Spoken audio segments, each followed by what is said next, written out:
ما شاء الله لا حول ولا قوة إلا بالله العلي العظيم. أعوذ بالله من الشيطان الرجيم. بسم الله الرحمن الرحيم. الحمد لله رب العالمين بارئ الخلائق أجمعين، والصلاة والسلام والتحية والإكرام على النبي المؤيد والرسول المسدد المصطفى الأمجد المحمود الأحمد حبيب إله العالمين أبي القاسم محمد. اللهم صل على محمد وآل محمد وعلى أهل بيته الطيبين الطاهرين المعصومين الغر الميامين الذين قال الله تعالى في شأنهم: إنما يريد الله ليذهب عنكم الرجس أهل البيت ويطهركم تطهيرا.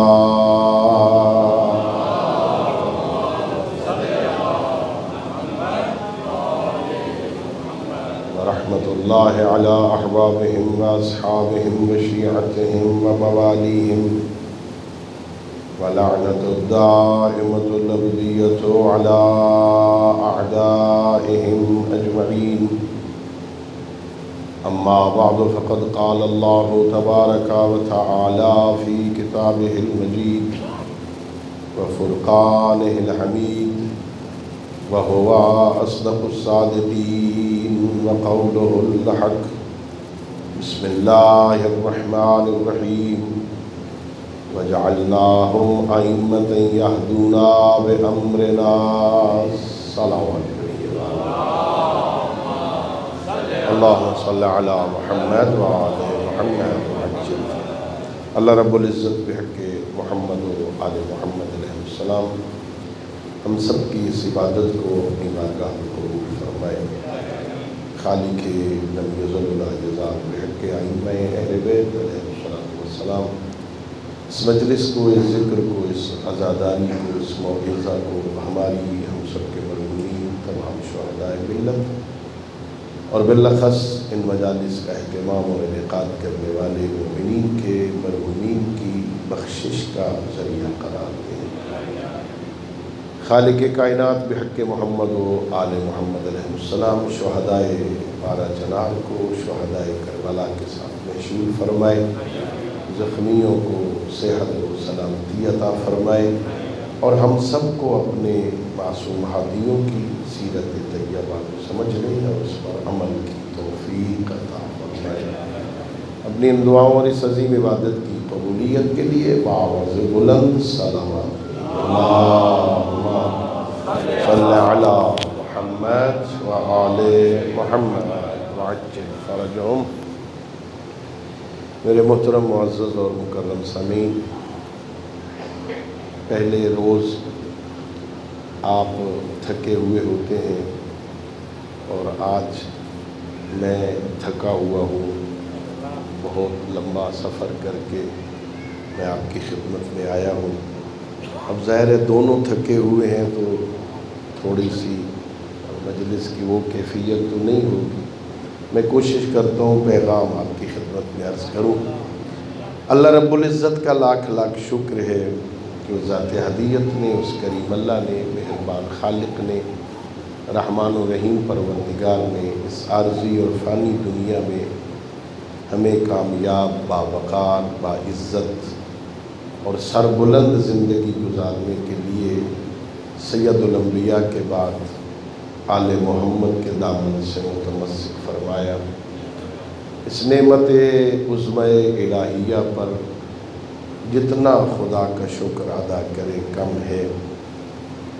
شکر تو ادا ہو سکتا ہے، حق شکر ادا نہیں ہوتا.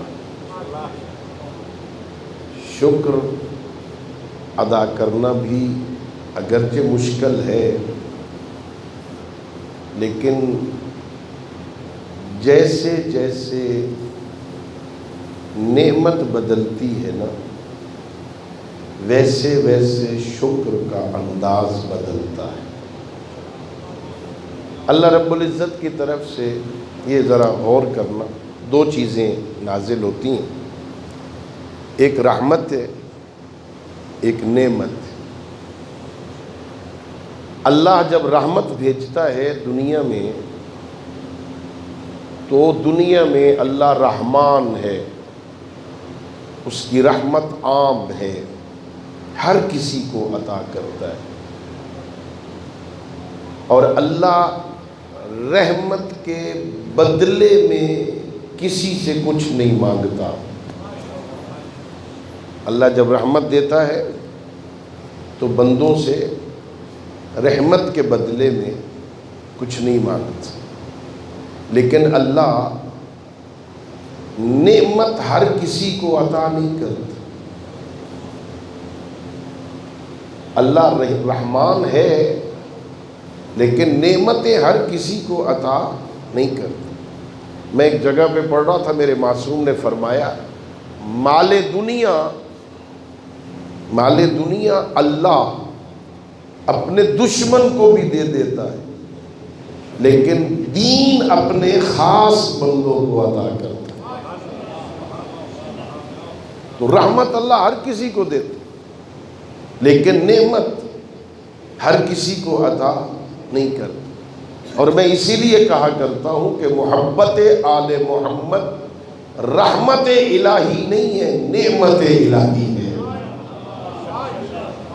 اگر رحمت ہوتی تو اللہ ہر کسی کو دے دیتا، اور آپ جانتے ہیں کہ یہ محبت آل محمد ہر کسی کے پاس نہیں ہے۔ کتنی دنیا آباد ہے یہاں، ہر کسی کے پاس نہیں ہے۔ اللہ نے تقریباً 8 ارب انسانوں میں سے کچھ کو چن کے ان کے دل میں آل محمد کی محبت کو ڈال دیا، اور یہ اللہم صلی علی محمد وآل محمد وعجل فرجہم۔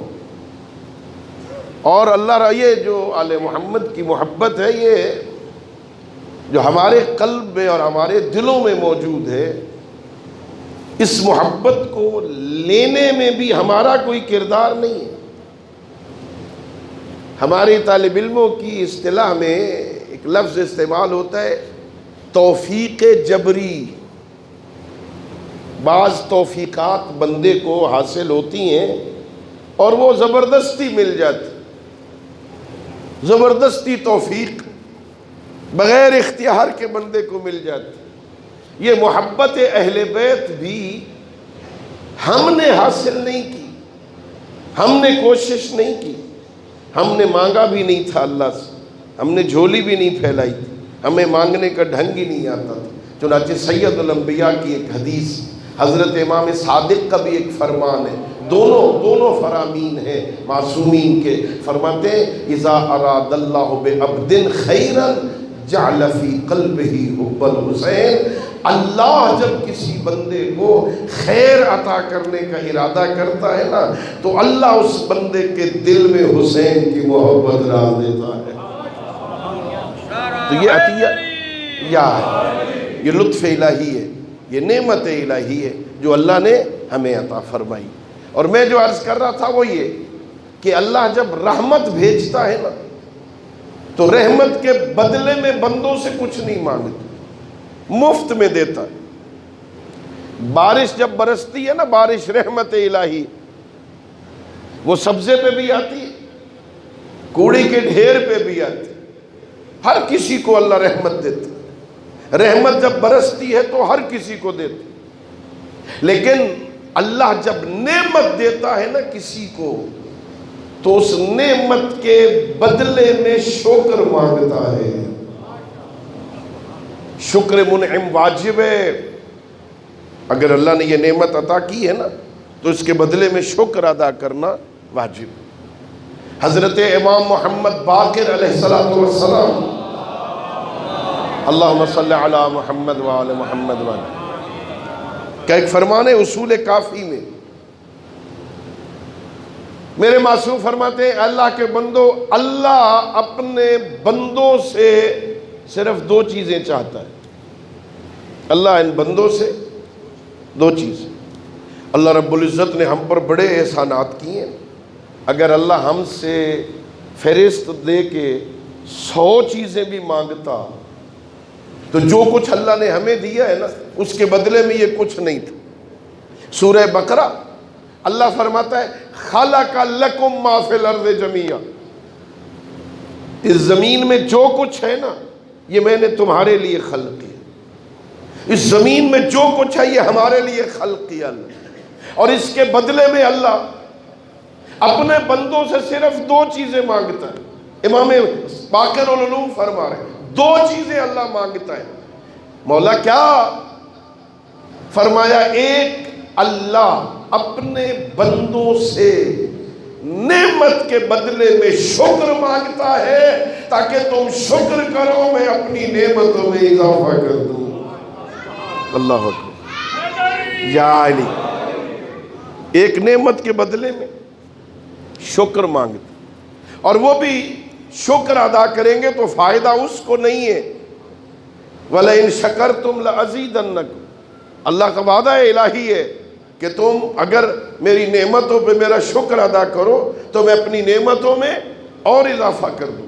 بندوں سے نعمت کے بدلے میں شکر مانگتا ہے تاکہ نعمتوں میں اضافہ کر دے، اور فرمایا دوسرا، اللہ اپنے بندوں سے گناہ کے مقابل میں توبہ مانگتا ہے تاکہ یہ توبہ کرے میں اسے معاف کر دوں۔ عجیب ہے، عجیب ہے یا اللہ اپنے بندوں سے دو چیزیں مانگ، نعمت کے بدلے میں شکر مانگ تاکہ یہ شکر ادا کرے میں اپنی نعمتوں میں اضافہ کروں، اور دوسرا اللہ بندوں سے گناہ کے بدلے میں توبہ مانگتا ہے کہ یہ توبہ کریں میں انہیں معاف کر دوں۔ کتنا کریم ہے اللہ ہم سے نعمت محبت آل محمد کے بدلے میں شکر مانگ رہا، اور ظاہر ہے شکر ہر نعمت کا شکر ایک جیسا نہیں ہوتا۔ اللہ نے بڑی بڑی نعمتیں، یہ بہت بڑی نعمت ہے، میں مسلسل تیسری مجلس میں بار بار اس جملے کا تکرار کر رہا ہوں نا کہ اللہ نے بڑی عظیم ہستیوں کی محبت ہمیں عطا کی۔ ہم نے نام یاد کیے ہیں ان کی عظمت، کتنی عظیم ہستیاں۔ بھائی دیکھو قرآن مجید میں مشہور ہے، اگرچہ یہ حقیقت نہیں ہے، مشہور یہ ہے کہ قرآن میں 6666 آیات، مشہور یہی ہے 6666 آیات ہیں نہیں اتنی، کبھی گننا بیٹھ کر 6666 آیتوں میں 20-25 سال پہلے ہمارے علماء کہتے تھے کہ اس میں 300 آیتیں علی حیدر کرار کے فضائل میں، یعنی کتنے ناز کی بات ہے کہ اللہ نے ہمیں وہ پیشوا عطا کی ہے، خود اللہ جس کے فضائل میں 300 آیتیں نازل کر۔ اور آج کل سوشل میڈیا میں میرے اہل سنت علماء کرام نے بھی یہ کہنا شروع کر دیا ہے کہ 300 آیتیں علی حیدر کرار کے فضائل میں۔ کبھی سوچو پوری کائنات میں سے اللہ کہہ رہا ہے کہ ایک اللہ گواہ کے طور پہ کافی، اور ایک وہ جس کے پاس ساری کتاب کا علم ہے۔ کون سی کتاب؟ کس کتاب کا علم ہے؟ قرآن کا نا، قرآن کتاب ہے نا۔ اللہ نے اس قرآن میں ایک اور بندے کا بھی ذکر کیا ہے جس کے پاس کچھ کتاب کا علم تھا، وہ آصف بن برخیہ، وہ حضرت سلیمان اللہ کے نبی، جب بلقیس کو دعوت دی تھی کہ آؤ اور وہ آنے لگی تو اللہ کے نبی نے اپنے وزراء سے کہا تم میں سے کون ہے جو بلقیس کا تخت لے آئے؟ تو قال عفریت من الجن، وہ عفریت جن بیٹھا تھا، اس نے کہا آپ کے اٹھنے سے پہلے لے آؤں؟ فرمایا نہیں یہ تو دیر ہے، اس سے بھی جلدی چاہیے. تو قال من عنده علم من الکتاب، جس کے پاس کتاب کا کچھ علم تھا، اس نے کہا انا آتی کا، میں آپ کی خدمت میں لاؤں گا، قبل ان یرتد البصر، آنکھ جھپکنے سے پہلے. اجازت دو لے آؤں، آنکھ جھپکنے سے پہلے اجازت ملی، فرمائیے پڑھا ہے. اس کے پاس کیا تھا؟ اس کے پاس کیا تھا؟ کتاب کا. کون سی کتاب کا علم؟ ہاں اونچا بولو. اور نہیں ہو میرے بھائیو، حضرت سلیمان کے زمانے میں کون سا قرآن تھا بھائی؟ حضرت سلیمان کے زمانے میں تو قرآن آیا ہی نہیں. یہ عظمت ہے علی کی.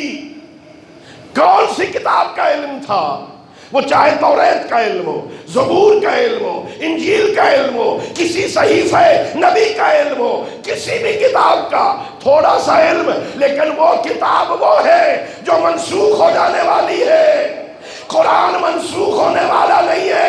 تو ذرا تصور کرو، جس کے پاس منسوخ ہو جانے والی کتاب کا تھوڑا سا علم ہو، اللہ اسے یہ طاقت عطا کرتا ہے تو جس کے پاس قیامت تک رہنے والی کتاب کا علم ہو، اللہ اسے کتنی طاقت عطا کرے گا. اللہ نے ہمیں وہ علی عطا فرمایا. تو جسے ایسے رہبر ملے اسے کیسے شکر ادا کرنا چاہیے؟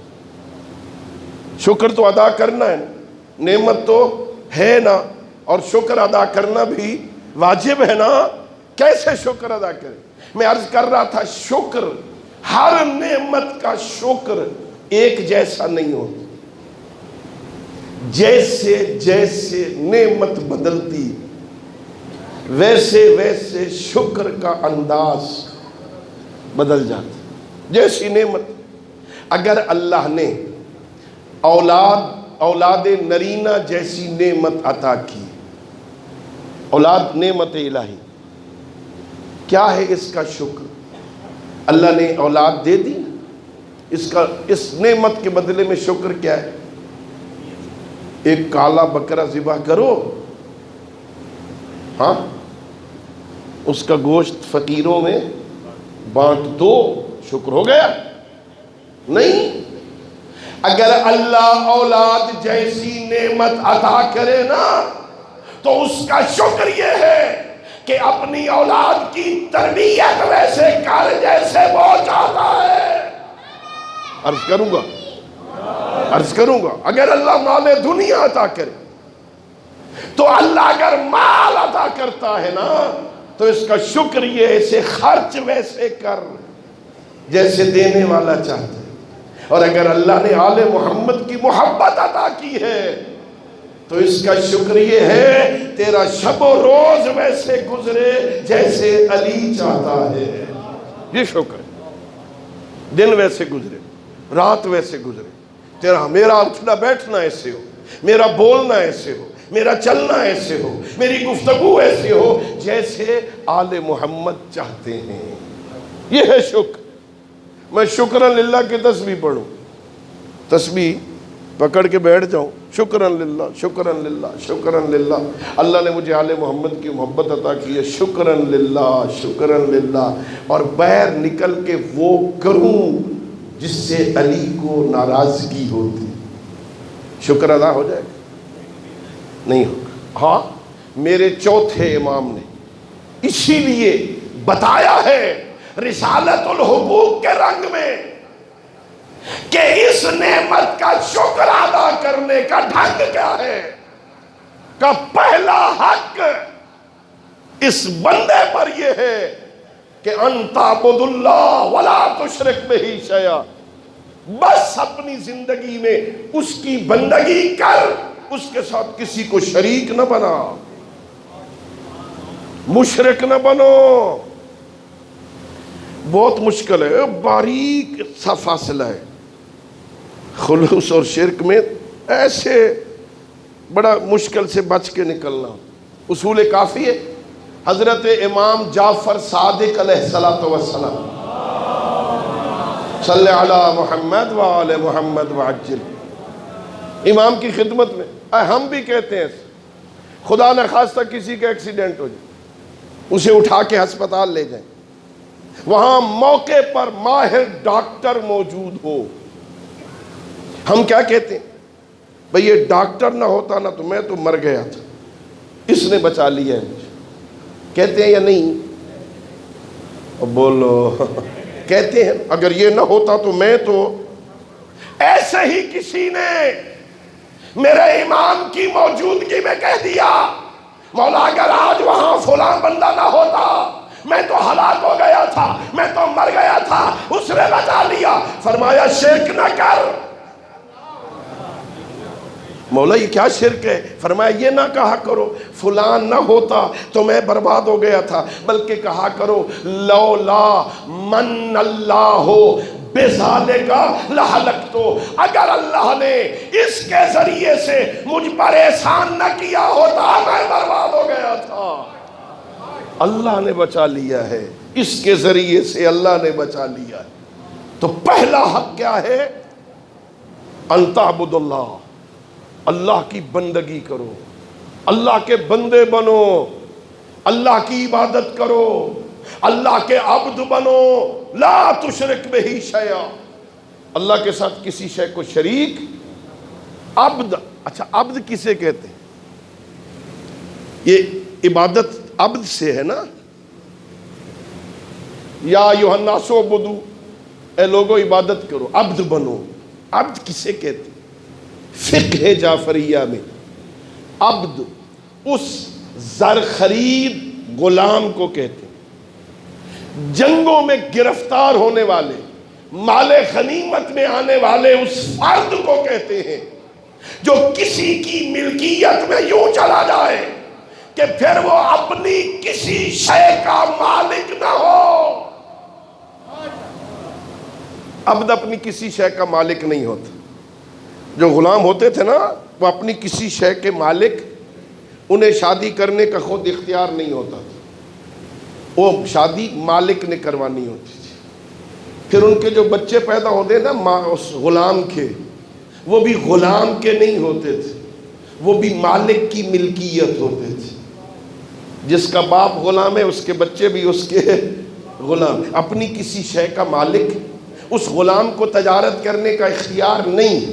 تجارت کرے گا مالک کی اجازت سے کرے گا, جتنا پرافٹ آئے گا نا وہ غلام کا نہیں ہوگا, مالک کا ہوگا. اب سمجھ آئی نا عبد کسے کہتے ہیں؟ ہمیں حکم ہے اس کے عبد بنو. یعنی زندگی میں دل میں یہ بات بٹھا لو, ہم کسی شے کے مالک نہیں ہیں, ہر شے کا مالک وہ ہے. جس دن مجھے یقین ہو جائے نا کہ ہر شے کا مالک وہ ہے, میری زندگی آسان ہو جائے. یہ بتائیے, میں طالب علم ہوں, میں پیغام دینا چاہتا ہوں. اللہ نے یہ اعضاء ہمیں دیے, ہاتھ, یہ ہاتھ میرے ہیں یا اللہ نے دیے ہیں؟ یہ اللہ کے ہیں یا میرے ہیں؟ یہ آنکھیں جو اللہ نے دی ہیں, یہ آنکھیں, یہ جسم, یہ میرا ہے یا اللہ کا ہے؟ یہ جان میری ہے یا اللہ کی ہے؟ بولو. یہ میں یہاں سے مجلس سے نکلوں, گھر جاؤں, چاقو چھری اٹھا لوں اپنے کچن سے, آنکھ میں مار دوں, مار سکتا ہوں؟ جی کیوں نہیں مار سکتے بھائی؟ اگر میری ہوتی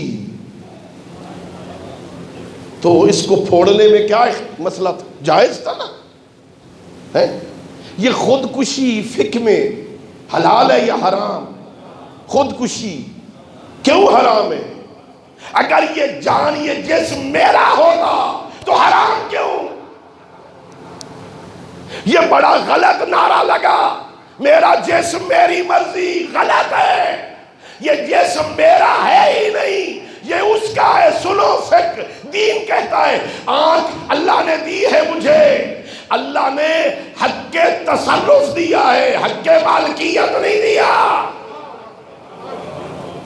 اللہ نے حق کے تصرف دیا, دیکھ سکتا ہے اس کے ذریعے سے. تو آنکھ کا مالک نہیں ہے، کان کے ذریعے سن سکتا ہے، کان کا مالک نہیں ہے، زبان کے ذریعے بول سکتا ہے، تو زبان کا مالک نہیں ہے، اس نے حق کے تصرف دیا ہے، حق کے مالکیت نہیں، تاکہ تجھے سمجھ آئے تو عبد ہے، مالک نہیں۔ عبد ہے، وہ کہتا ہے میرے عبد بنو، بندے بنو، عبد بنو، عبادت کرو میری۔ عبادت کا یہ معنی ہے کہ تیرا کچھ نہیں ہے اس دنیا میں۔ اور یہ دیکھیے نا، غلط فہمی کا شکار ہو جاتے ہیں ہم سمجھنے لگتے ہیں یہ گھر میرا ہے، ہم سمجھنے لگتے ہیں یہ پیسے میرے ہیں، مولوی مانگے تو نہیں دینے، میرے ہیں نا۔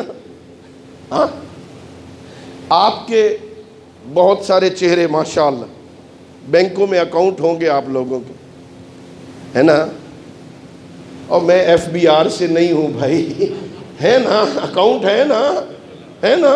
صبح ایک چیک کاٹو اپنی چیک بک سے، ایک چیک نکالو، لکھو 10 لاکھ روپے مجھے چاہیے، 10 لاکھ چیک لے جاؤ کیشیئر کے پاس، یہ دے دو۔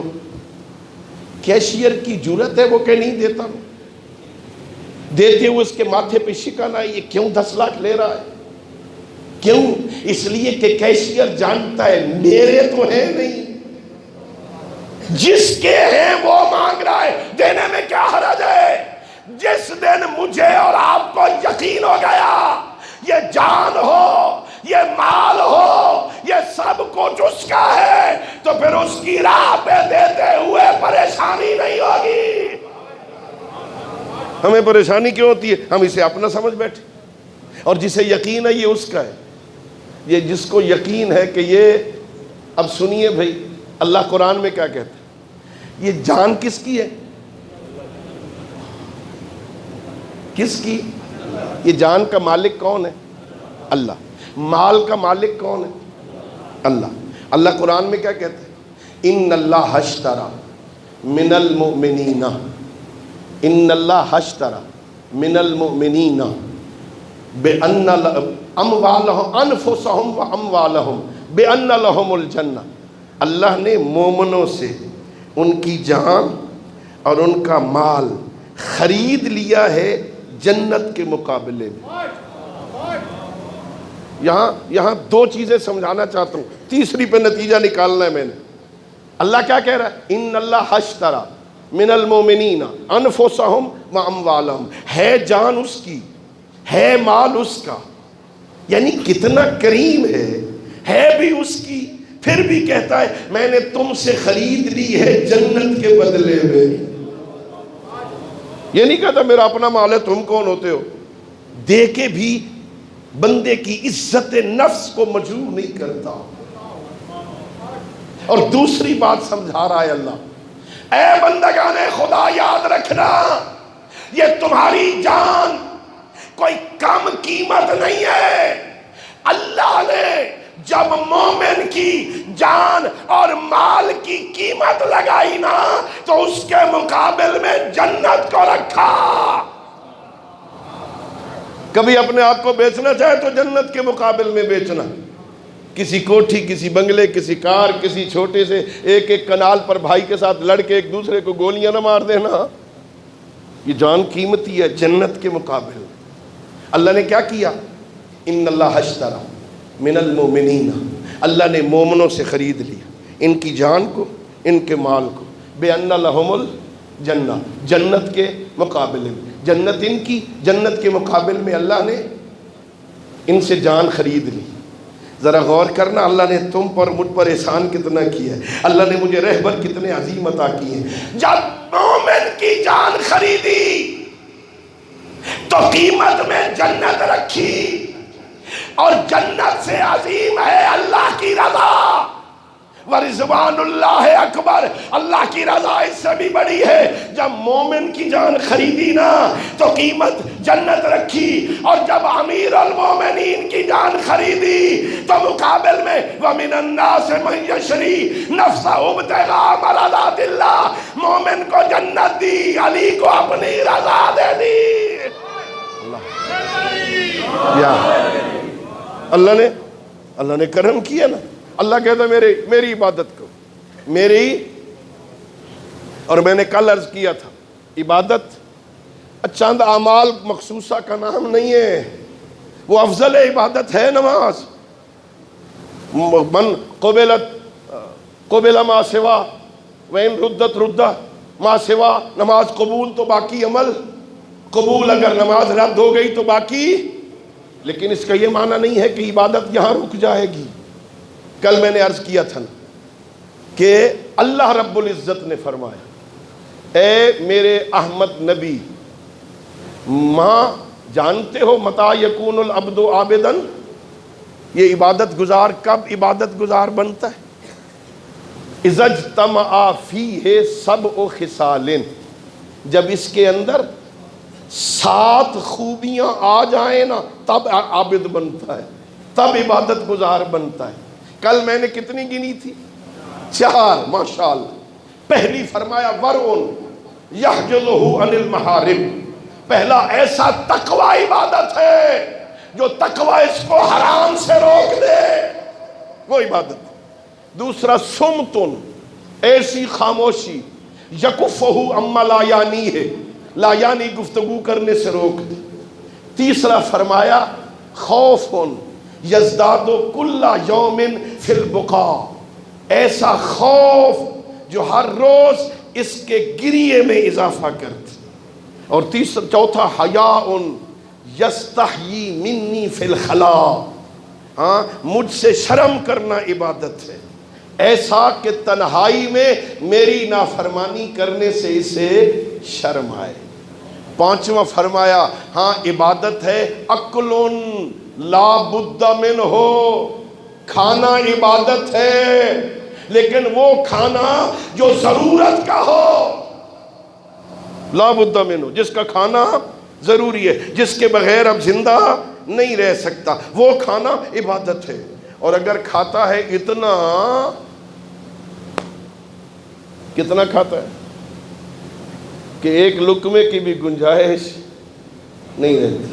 امیر المومنین فرماتے صحت کا راز ایک جملے میں فرمائے، صحیح رہنا چاہتے ہو؟ اس بدن کا حق کیا ہے؟ اس بدن کا حق ہے بھوک لگے تو کھاؤ، بھوک رہتی ہو تو چھوڑ دو، کبھی بیماری نہیں لگے گی۔ بھوک لگے تو کھاؤ، یہ نہیں ہے کہ یہاں تک کھایا ہوا ہے اوپر سے دعوت آ گئی ہے کہ مستحب، مومن کی دعوت کو قبول کرنا مستحب ہے اور کھا لو، نہیں۔ اکلون، وہ کھانا عبادت ہے جو لا بد من ہو، جس کا کھانا ضروری ہو، جس کے بغیر گزارا نہیں ہو سکتا، وہ کھانا بھی عبادت ہے۔ اور فرمایا چھٹی عبادت یبغض الدنیا لبغضی لہا، یہ مومن دنیا کو، دنیا سے بغض رکھتا ہے اس لیے کہ یہ دنیا اللہ کو پسند نہیں۔ یہ بغض رکھنا بھی عبادت ہے، دنیا اچھی نہیں لگتی اس لیے کہ میرے رب کو پسند نہیں۔ اور ساتھ میں فرمایا یحب الاخیار لحبی لہم، میرے نیک بندوں سے محبت کرتا ہے چونکہ یہ نیک مجھے پیارے لگتے ہیں، ان سے محبت کرنا پسند ہے۔ مومن کو ملنے جاتا ہے کس لیے؟ اس لیے کہ یہ اللہ کا نیک بندہ ہے، مومن ہے۔ چلنا عبادت، سفر طے کرنا عبادت، مومن کی زیارت کرنا عبادت، اللہ اکبر، مومن کی زیارت کرنا عبادت۔ معصوم فرماتے کسی بندے کی، مومن کی توہین نہ کیا۔ معصوم فرماتے ایک حرمت المومن عند اللہ ہے اعظم من الکعبہ، ایک مومن کی عزت اللہ کی نظر میں کعبہ سے زیادہ ہے۔ اچھا، یہ جو ایمان ہے نا، ایمان، اس کے 10 درجے، کتنے؟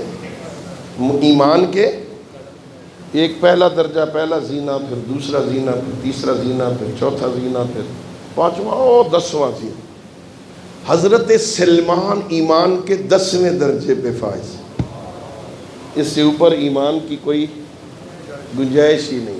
سبھی کا سلمان منا اہل البیت، کوئی مذاق تھوڑی ہے، پیغمبر غلو نہیں کرتے ہیں، پیغمبر بلا وجہ کسی کی تعریف نہیں کرتا، سلیمان اس منزل پہ ہے کہ پیغمبر فرما رہے ہیں یہ میری اہل بیت، ایمان کی اس منزل۔ ابو ذر نویں منزل پہ، ایک درجہ نیچے۔ اب میرے معصوم کیا کہہ رہے ہیں؟ ہمیں زندگی گزارنے کا ڈھنگ سکھا رہے ہیں۔ مومنو، جو ایمان میں آپ سے نیچے والے درجے پہ ہے نا، اسے دھکا نہ دینا۔ یہ کون ہوتا ہے؟ میں مسجد تو میں نے آباد رکھی ہوئی ہے بھائی، اگر میں نہ جاؤں نا تو مسجد کے تو تالے کو زنگ لگ جائے، میں نے آباد رکھی ہوئی۔ یہ کون ہوتے؟ نا نا نا نا نا، کسی کو حقیر نہ سمجھ، کسی کو دھکا نہ دے۔ جو تجھ سے نیچے والے زینے پہ نا، اسے دھکا نہ دے۔ معصوم فرماتے کیوں؟ فرماتا اگر تو نے اسے دھکا دیا نا تو جو تجھ سے اوپر ہے نا وہ تجھے دھکا دے دے گا، وہ تجھے گرا دے گا۔ کیا کرنا چاہیے؟ انہیں تنہا نہ چھوڑو، انہیں اکیلا نہ چھوڑو، انہیں آوارہ نہ کرو۔ معصوم فرماتے ہیں جو تجھ سے نیچے والے درجے پہ ہے نا، اس کا ہاتھ پکڑ، اس کا ہاتھ پکڑ، اسے سنبھال لے، اسے سنبھال کے اوپر والے درجے پہ لے آ۔ جو تجھ سے اوپر کھڑا ہے نا وہ تجھے سنبھال کے بلند کر دے گا۔ اللہ اکبر۔ ایمان محبت اس لیے محبت کرتا ہے نیک بندوں سے چونکہ اللہ کہہ رہا ہے مجھے ان سے محبت۔ عبادت بڑا وسیع مفہوم ہے عبادت۔ میرے معصوم امام فرماتے ہیں التفکر فی ملکوت السماوات والارضین عبادت المخلصین۔ بیٹھ کر کائنات میں فکر کرنا، زمین و آسمان کی کائنات میں فکر کرنا، یہ فکر کرنا اللہ کے مخلص بندوں کی عبادت ہے۔ اللہ نے زمین کیسے بنائی ہے، کیسی عظیم شاہکار ہے اللہ کی تخلیق کا۔ نیچے پانی بہ رہا ہے، اوپر زمین کو ٹھہرا دی، کیسی تخلیق ہے اس کی۔ مٹی میں کوئی ایسا امین بنا دیا ہے، ایک دانہ گندم کا بو دو نا اس سے 7 بالیاں نکلتی ہیں، ہر بالی پہ 100 دانے لگتے ہیں، ایک کے بدلے میں 100 عطا کرتا ہے، 700 عطا کرتا ہے۔ کیسی تخلیق ہے اللہ کی۔ اس میں فکر کرے گا، سوچے گا، دقت کرے گا، تدبر کرے گا نا، اس کی معرفت تیرے قلب میں آئے گی، پھر معرفت کے ساتھ بندگی میں مزہ آئے گا، معرفت کے ساتھ بندگی میں لطف آئے۔ فرمایا تفکرو فی آلاء اللہ نعم العباد۔ عبادت معصوم فرماتے اللہ کی نعمتوں میں فکر کرنا سب سے بہترین عبادت۔ اللہ نے نعمتیں عطا کی، اللہ نے مجھے صحت دی، اللہ نے مجھے آنکھیں دی۔ اگر آنکھیں نہ دیتا تو کیا ہوتا؟ آنکھیں دیتا اس میں دیکھنے کی قوت نہ ہوتی، آنکھیں لگی ہوتی لیکن اس میں دیکھنے کی صلاحیت نہ دیتا، لیکن انہیں ذرا ٹیڑھا کر دیتا۔ کتنی نعمت ہے، صحیح و سالم بنایا اس کا۔ اس میں تفکر کرے گا کتنا کریم ہے، بغیر مانگنے کے اتنی بڑی۔ اس میں ایک کتاب ہے کسی ڈاکٹر کی، بہت بڑے ڈاکٹر کی، میں پڑھ رہا تھا، اس نے لکھا یہ جو 1 انچ ہے نا، یہ 1 انچ، اس کے اندر 5000 نعمتیں ہیں جو ابھی تک ہم گن سکیں۔ اللہ نے یہ بادامی شکل میں بنائی، اس کے اندر پانی چھوڑ دیا، اس کے اندر ایک کالا سا ڈھیلا بنایا ہے، اللہ نے اوپر پلکیں لگا دی، اس کے اوپر آبرو رکھے، اللہ نے اندر دھنسی ہوئی بنائی۔ کتنی نعمتیں، اس میں غور کرے گا نا، فکر کرے گا نا، بہترین بندگی ہوگی۔ اللہ کی معرفتوں کی بندگی میں مزہ ہے۔ سنو میرے معصوم فرماتے ان العبادت لہا 10 اجزاء۔ معصوم فرماتے ہیں 10 حصے ہیں عبادت کے، 10 جزء ہیں عبادت کی۔ وَتِسْعَةٌ فِي طَلَبِ الْحَلَال، 9 حصے عبادت کے حلال کمانے میں ہیں۔ میں صرف نماز کو عبادت سمجھ رہا ہوں، حلال کمانا 9 حصے عبادت ہے، باقی 1 حصہ باقی کام ہے۔ حلال کماؤ، چونکہ حلال آئندہ نسلوں پہ اس کے اثرات مرتب ہونے۔ اپنے بچوں کو حلال کھلاؤ گے نا، تب ان کے دل میں علی کی محبت آئے گی۔ اگر چاہتے ہو آل محمد کی محبت نسلوں میں جاری رہے، انہیں حلال کھلا، چونکہ اگر شکم میں حرام ہوگا نا یہاں تو علی کی محبت اور حرام اکٹھے نہیں ہو سکتے۔ حلال کھلاؤ، حلال کماؤ، حرام پیسہ گھر میں نہ لے آ، بچوں پہ حرام نہ خرچ کر، حلال کھلا۔ معصوم فرما رہے 9 جزء عبادت طلب الحلال میں ہے۔ اور میں نے زحمت دی آپ کو عزیزوں، آخری حدیث سنو اور آج یہاں گفتگو کو روک دیں۔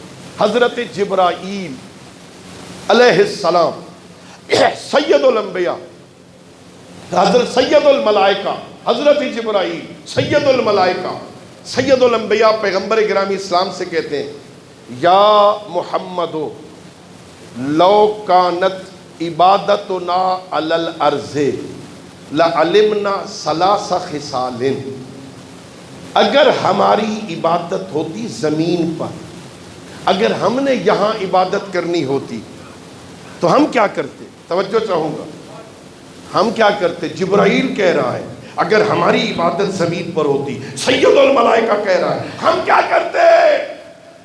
ان کا شکم تو ہے نہیں کہ انہوں نے کچھ کمانا ہو اور انہوں نے کچھ کھانا ہو، بھوک تو لگتی نہیں، انہوں نے کچھ پینا ہو، پیاس تو لگتی نہیں، وہ تھکتے تو ہے نہیں، جسم ہے نہیں، سونا تو ہے نہیں، رشتے تو ہے نہیں، بیٹے تو ہے نہیں، بیوی تو ہے نہیں، میکے اور سسرالی تو ہے نہیں، ہم کیا عبادت کرتے؟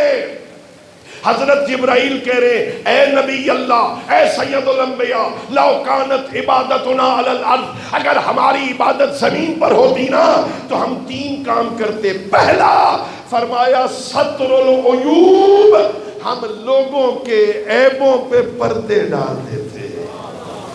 اللہ اکبر، ہمیں کسی بندے کے گناہ کا پتہ چلتا ہم بندوں میں بیٹھ کے اسے رسوا نہ کرتے۔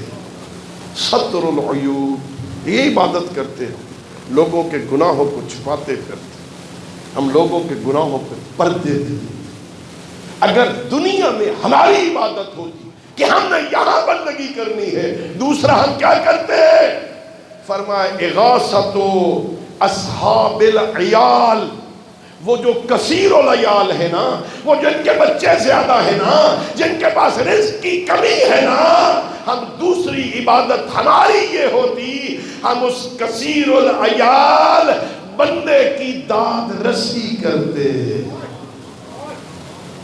اللہ اکبر، رات کو اس کے گھر، یہ میری لفظیں ہیں، رات کو اس کے گھر جاتے، اندھیرے میں اپنی پشت پہ روٹیوں کی گٹھڑی اٹھاتے، ہاں ہم اس کا دروازہ کھٹکھٹا کے اسے دے کے آتے نا، ہم یہ کرتے، یہ عبادت ہے، یہ عبادت ہے۔ اور تیسرا فرمایا یا رسول اللہ، اگر ہماری عبادت دنیا میں ہوتی نا، زمین پہ ہم نے عبادت کرنی ہوتی نا، ہم کیا کرتے؟ سقی الماء للمسلمین، میں جبرائیل مسلمانوں کو پانی پلاتا۔ اللہ اکبر، پانی پلانا عبادت ہے، اور جبرائیل سمجھا رہا ہے پانی پلانا عبادت ہے، پانی بند کرنا عبادت نہیں ہے۔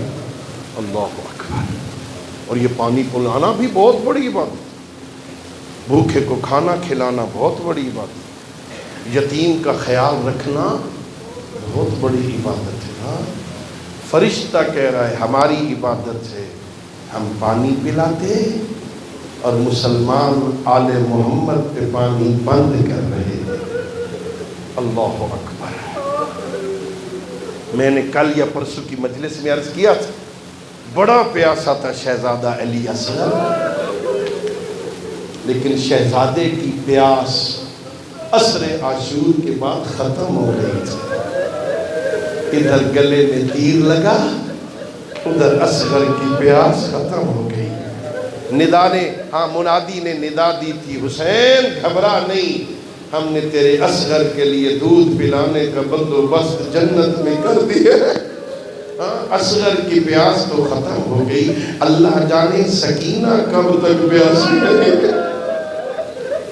اللہ اکبر، ہاں میں نے مقتل پڑھا، میں مقتل کا طالب علم ہوں نا، میں نے پڑھا عصر عاشور تک جب تک غازی زین سے نہیں اترے تھے نا، ہر بچہ العطش العطش، ہائے پیاس کی صدائیں لگا رہا تھا، لیکن تاریخ یہ کہتی ہے ادھر غازی گھوڑے سے اترا، پھر کسی بچے نے پانی نہیں مانگا، پھر بچے کسی نے پانی نہیں مانگا۔ میں نے کہیں نہیں پڑھا، سارے راستے میں کربلا سے کوفہ سے شام تک کہیں جناب سکینہ نے اپنے پینے کے لیے پانی مانگا ہو، میں نے کہیں نہیں پڑھا۔ ایک روایت علامہ علی نقی رحمت اللہ علیہ نے نقل کی ہے، ایک جگہ پہ ظالموں نے خیمے لگائے، قافلے رکے، اپنے لیے شامیانے لگائے، شمر ملعون نے پانی تقسیم کرنا شروع کیا۔ 4 سال کی سکینہ نے دیکھا کہ بھائی سجاد اجازت ہو تو میں پانی مانگ لوں؟ دعا کرو غیرت مندو، کسی شریف زادی کو کسی کمینے سے سوال نہ کرنا پڑے۔ اور میرے آقا نے کہا بہن اگر ملتا ہے تو مانگ لے۔ پتہ نہیں کہاں سے کوئی کاسا جناب سکینہ کے ہاتھ لگا، اٹھا کے لے آئی۔ شمر ملعون مجھے بھی پانی دے دے۔ روایت کی لفظیں یہی ہیں، وہ پانی پلا رہا تھا، اس نے رخ بدل لیا۔ 4 سال کی حسین کی یتیم بچی سمجھی شاید اپنے فوجیوں کو پلانے کے بعد مجھے پانی پلائے گا۔ روایت ہے اس نے بندوں کو پلانے کے بعد گھوڑوں کو پلایا، اونٹوں کو پلایا، جانوروں کو پلایا، پھر جو مشک میں بچ گیا وہ زمین پہ پھینکا کہ ہر کوئی پیے، حسین کے بچوں کے لیے پانی نہیں۔ جملہ کہا سکینہ نے، اے ظالم مجھے اپنی پیاس کی فکر نہیں، میرے سجاد کے زنجیر گرم ہو گئے، میں چاہتی تھی پانی مل جائے، میں سجاد کے زنجیروں پہ چھڑک دوں۔ اللہ اکبر۔ آغا ملبوبی نے روایت نقل کی ہے، آپ کی زحمت تمام کروں، ایک قافلہ ایک منزل پہ چل رہا ہے، اچانک زینب کبریٰ نے دیکھا سکینہ نظر نہیں آتی، کہا ام کلثوم میرے بھائی کی امانت تیرے پاس ہے؟ کہا نہیں میرے پاس نہیں۔ ام رباب میرے بھائی کے گلے کا تعویذ تیرے پاس ہے؟ کہا نہیں سکینہ نہیں۔ کہا قافلے کو روکا جائے، جب تک سکینہ نہیں آئے گی قافلہ نہیں چلے گا۔ آقا ملبوبی کہتے ہیں، حمید ابن مسلم نے نقل کیا، شمر نے گھوڑا دوڑایا، میں بچی کو لے آتا ہوں۔ حمید کہتا ہے میں جانتا تھا ظالم ظلم کرے گا، میں نے بھی گھوڑا دوڑایا۔ حمید کہتا ہے میری بدقسمتی، میرے پہنچنے سے پہلے اجر رسالت دے چکا تھا۔ بچی رو رہی تھی، کہہ رہی تھی ظالم نہ مار، میرا بابا مارا گیا۔ اللہ اکبر۔ وہ کہتا ہے میں پہنچا، میں نے کہا حیا کر، بچی کو بھی دیکھ، اپنا ظلم بھی دیکھ، میں نے جو حمایت کی نا۔ بچی چلتی ہوئی میرے گھوڑے کے پیچھے آ گئی، کہنے لگی حمید مجھے میرا بھائی سجاد ملا دے، مجھے میری پپھی ملا دے، مجھے میری ماں ام رباب ملا دے۔ میں نے کہا بچی میرے ساتھ گھوڑے پہ سوار ہو جا۔ پہلے باتیں کر رہی تھی، پھر چند قدم پیچھے ہٹی، کہا حمید میں فاطمہ کی بیٹی ہوں، تو نامحرم ہے، تیرے ساتھ کیسے سوار ہو جاؤں؟